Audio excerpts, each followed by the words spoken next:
حدث واحد غير موازين وأربك حسابات كثيرة للبشر، ودمر تخطيطات كلفت الملايين من مال وبشر، وتظهر القدرة الإلهية في أضعف خلقه ليعطي دروسا تظل دهورا يتعلم ويتعظ منها الناس. وصل صدى هذا الأمر مداه حتى جذب جورجينا زوجة كريستيانو وقضى على آمال إبراهيم عيسى المتبقية، وأسقط قناع كثير من المتشبهين بالمسلمين. فماذا فعل هؤلاء؟ وكيف كانت القاضية؟ وما رد كبار العلماء والشيوخ؟ موقفهم الجريء تجاه هذا الأمر؟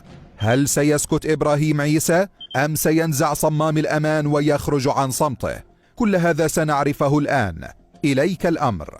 جميعنا نعلم قصة الشيخ الجزائري التي هزت قصته مع القطة العالم، وانتشر فيديو وحصد الملايين من المشاهدات في ساعات قليلة، والتي ظهرت فيه قطة أثناء الصلاة وهي تركب على كتفه وتقبله ثم تمضي حينما يهم بالركوع. ونال الفيديو استحسان كثير من رواد التواصل الاجتماعي، كما نال استحسان المشاهير مثل جورجينا زوجة اللاعب العالمي كريستيانو رونالدو، والتي عبرت عن إعجابها بالفيديو عن طريق وضع علامة الإعجاب.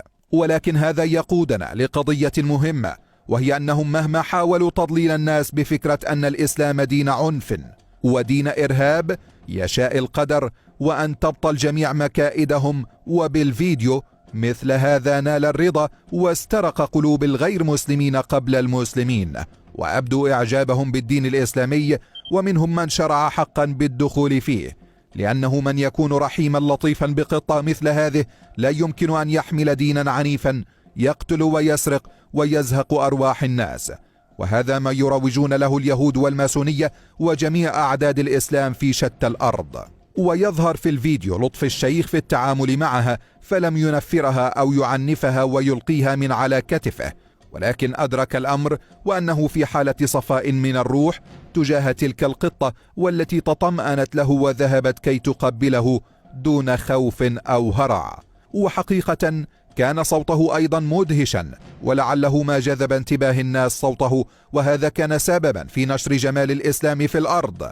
وكثير من المشاهير عبروا عن إعجابهم بهذا الفيديو وموقف الشيخ وتصرفه، ونشروا الفيديو على حساباتهم الخاصة. وليس فقط المشاهير، ولكن بعض المنصات مثل وكالة رويترز العالمية نشرت الفيديو. الوكالة العالمية رويترز وأبدت استحسانها، معبرة بجمال الفيديو وكيف كان منبعا للبهجة والجمال الروحي. أيضا نشرت الفيديو أحلام مستغانمي معلقة لقطة طريفة: قط يقتحم المحراب ويفاجئ الإمام بولاية برج بعريريج بالجزائر خلال قراءته القرآن في صلاة التراويح، ويصعد فوق كتفه ويداعب وجهه ثم يأخذ مغادرا قبل السجود. كما أشار الشيخ عبد الكريم رقيق لجمال الموقف، وذلك بكلمات جميلة قال فيها: قط يتسلل إلى المسجد ويصعد على كتف القارئ وليد مهساس أثناء صلاة التراويح، وأي من شيء إلا يسبح بحمده، ولكن لا تفقهون تسبيحهم. وأبدى ملحوظة عن قراءة الشيخ أنها عن رواية ورش عن نافع عن طريق الأصبهاني. وفي وسط هذه العتمة التي تسود قوة الإسلام، ووسط الهجوم الشديد على تعاليمه ومحاولة دفنها ونفيها وإنكارها من قبل الجهات الفاسدة، ولكن يريد الله أن يتم نوره، وتخرج قطة لتقلب العالم بأسره. وأشاد الدكتور علي القرداغي بمنشور نشر فيه الفيديو معلقا: قط وصلاة عباد الرحمن، واستشهد بآية: وعباد الرحمن الذين يمشون على الأرض هونا. العبودية التي تستوجب رحمة، ورحمة تمتد للجمادات وليس فقط على الأرواح.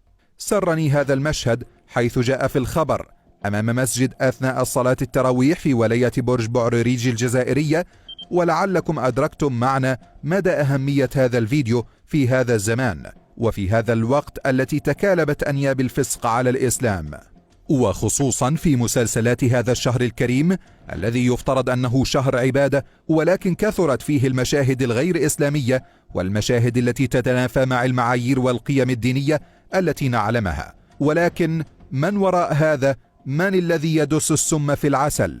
ويحاول جعل الناس يجهلون تعاليم دينهم عن طريق زرع أفكار جديدة في المشاهد الدرامية مثل زنا المحارم والعلاقات المحرمة، أو حتى عن طريق جعل المشايخ يظهرون في الصورة الإرهابية بتعابير وجه مخيفة ترعب الغير مسلمين الذين لا يعلمون كيف هم المسلمون.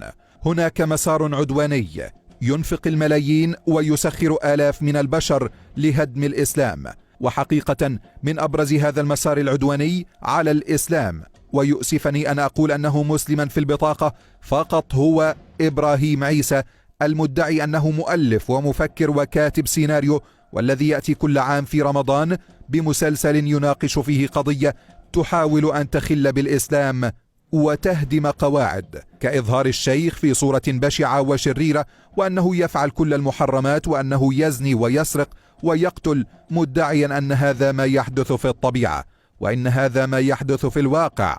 ولعل مسلسله في هذا العام وهو حضرة العمدة لا يختلف كثيرا عما يريد ترويجه عن الإسلام والسم الذي يريد دسه في عسل الدراما والتمثيل، وهو مسلسل يناقش قضية الشيخ الذي يفعل كل شيء محرم، وأن الإسلام يقيد المرأة ويقيد حريتها ويمنع جمالها من الظهور. ببساطة يريد أن يوصل أن المسلمين يعيشون حياة جحيم، محرومين من اللذة في الحياة ولا يعرفون نعيم الترف، لأنهم منغمسون في دينهم تحت لوائح شديدة الحدود لا يمكن الخروج عنها. وهذه المسلسلات للأسف يشاهدها شتى أنواع البشر، فمنهم من يفطن لتلك الخدعة ويعلم أنه مكر مدبر له ولا يأخذ به، ومنهم من لا يعلم فيتخذ هذا الأمر على أنه أمرا طبيعيا ويتعامل به في حياته، وتنزرع هذه الفكرة في عقله ليتعامل بها طوال حياته. ولا يخفى في مسلسل فاتن أمل حربي، والذي تم عرضه في رمضان الماضي، والذي هو من تأليف إبراهيم عيسى أيضا، والذي يناقش فيه نفس القضايا تقريبا التي ذكرت سابقا. والشيء المشترك جميعا في أعمال إبراهيم عيسى أنه يهاجم الإسلام بطرق مدبر لها ومكائد يصرف عليها كثيرا لتضليل الناس. ولكن تخرج قطة من مخلوقات الله، تكاد تكون مجانية السعر، لا يصرف عليها أي مال، فتقلب موازين الحياة وتلقي بأشهر مسلسلات رمضان في القمامة، وتجذب انتباه العالم بأسره، مسيحي كان أو مسلم، يؤمن بالله أو لا يؤمن، ولكن جميعهم يؤمنون بعقيدة الرحمة التي تسود هذا الفيديو، والتي نالت استحسان الجميع لموقف إنساني نادر الحدوث. وفي نهاية الحلقة، من الذي يدعم إبراهيم عيسى؟ ومن يسمح له بالخوض في أعراض الديانات؟ دين حساب أو عقاب؟ شاركنا رأيك في التعليقات. مشاهدينا الكرام، شكرا لكم لمشاهدة الفيديو، إلى اللقاء.